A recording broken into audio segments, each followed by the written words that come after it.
কাঁদছে স্বজন, হতবাক এলাকাবাসী। এই টিনের বাড়ির একটি ঘরে পড়ে আছে ৩ জনের লাশ, এক মা ও তার ২ ছেলে। খবর শুনে ভিড় করেছেন অনেক মানুষ। মা ও ২ ছেলে সন্তানের মৃতদেহ পুলিশ এসে উদ্ধার করে। ঢাকার ধামরাইয়ের গাঙ্গুটিয়া ইউনিয়নের ঘটনা এটি।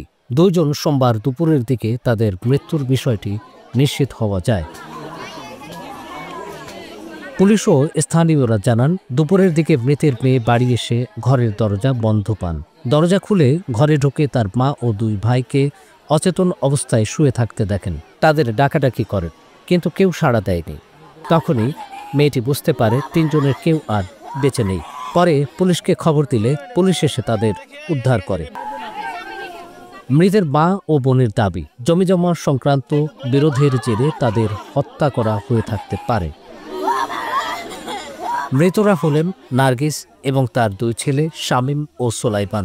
শামীমের বয়স ১৬ বছর আর সোলাইমানের বয়স মাত্র ৮ বছর।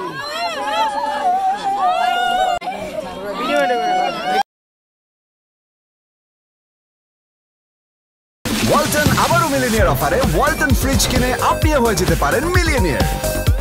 মিলিনিয়ার ছড়াছড়ি দেশ জুড়ে, এটা শুধু ওয়ালটনই পারে।